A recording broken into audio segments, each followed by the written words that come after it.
Well, ladies and gentlemen, so welcome to our Planets Through Navamsa series. And this week we're going to be covering Jupiter in the second house in your Navamsa chart. And what happens when Jupiter is in the second house in your D9 chart, which is one of the most important charts in Vedic astrology. It's pretty much shows the soul of the path. It shows the strength of the planets. It shows the second half of life. It pretty much is just the most important secondary chart. I believe Kapiel Raaj even said it. You know, judging things without looking at the Navamsa chart is like abortion of the chart. So we're going to discuss the position of Jupiter in that house. And as always, if you do not know, if you have Jupiter in the second house, what other planetary placements you have in your Navamsa chart, for that, check out the links here. Check out my full astrological report, including my books, Astrology, Conjunction, and Aspects of the Speed of Light, including all my consultations at this link. So, when Jupiter is in the second house, this is absolutely a beautiful position for somebody to find financial prosperity. Big, huge wealth, savings, great love for family, great love for coming home to a big family. You don't just want a small family like one or two childs. You value having like 4 or 5 kids, your parents living with you, having a big dining dinner. And especially through marriage, through your spouse motivates you, inspires you to speak. Your spouse gives you ideas through which you get inspired to kind of like motivate others. You find great interest in poetry, you find great interest in writing, you find great interest in big type of communications. When you talk, it's like you simply talk. Even the smallest gesture will be about motivating other people. It's about lifting other people up. Jupiter in the second house will also show that there will be sudden interest in teaching. You will have great desire to teach people. Professionally, I'm talking about. So even let's say you're a lawyer, after marriage, you'll be like, you know what? I really want to teach young students in law school what it's like to be a lawyer, because it's not what it spoken out to be.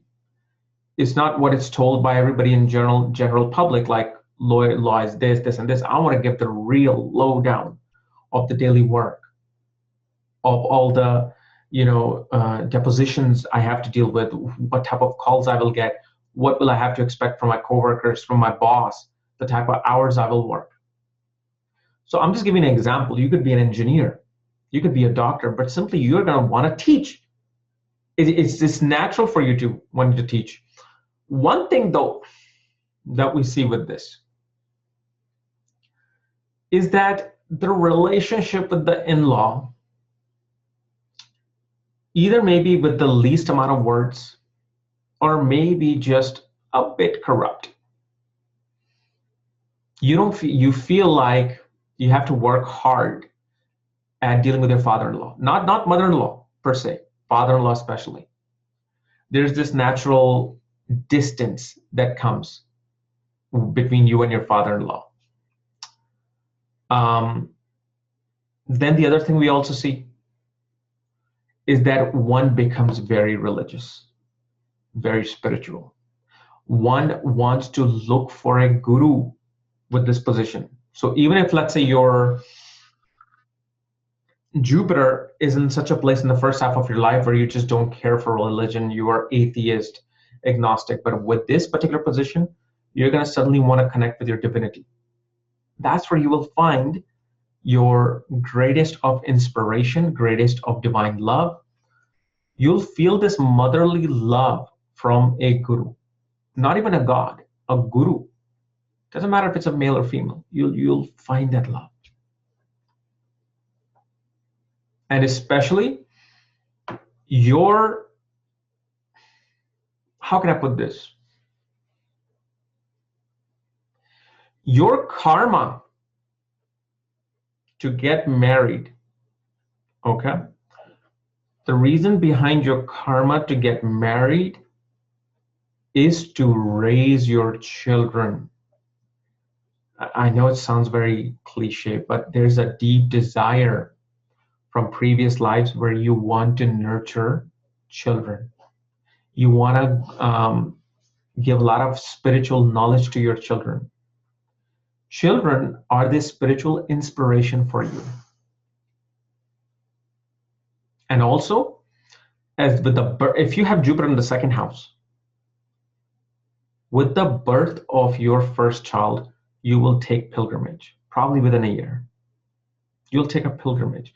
You'll go to a place that has to do with divinity, spiritual knowledge, spirituality.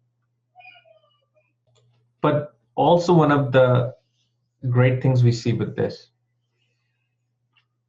is that there's just this great love for being in a family environment. So even if, let's say, you're growing in foreign lands, you left your country when you were young, when you have this Jupiter after 36, you're gonna be like one of those people who just wants to travel every year, going back home. You will talk about wanting to be home, wanting to connect with home. Now, like I tell you always, don't take this verbatim. Because what if Saturn is conjunct Jupiter? What if a planet is aspecting Jupiter? What if Jupiter is in a certain sign? All of these things will have this up and down wave. See, what I'm telling you is this flat frequency. So there's a desire to go back home, okay? But let's say, for example, if the 12th Lord is conjunct your Jupiter in the second house, you may not be able to move back. You may not be able to go back so frequently. Instead of every year, maybe you'll go once every 7 years, once every 6 years. So you will still go, you will still feel that, but it's not going to be that high. It might be at a lower wave. It's not going to be the higher wave. That's how you want to understand. When the planetary position is giving it an Navamsa, always think, okay, how can a certain planet manipulate this? How can a certain aspect or conjunction manipulate this? What will the sign placement do for this? So you will start to get a lot of things. Also, one thing we see is that there could be a separation with younger sibling.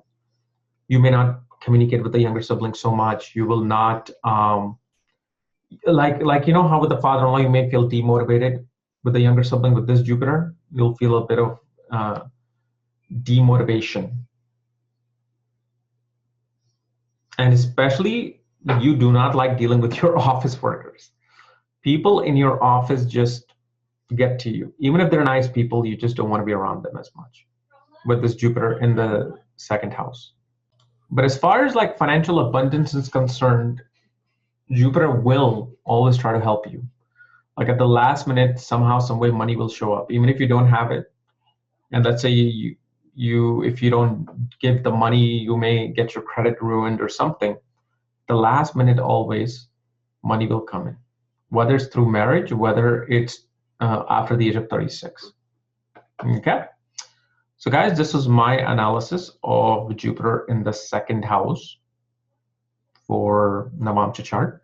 If you're new to my channel, subscribe below. Again, if you want to know where your Jupiter is placed, all my books, reports, consultations, check out the links here. Otherwise, we'll see you next week. Bye-bye.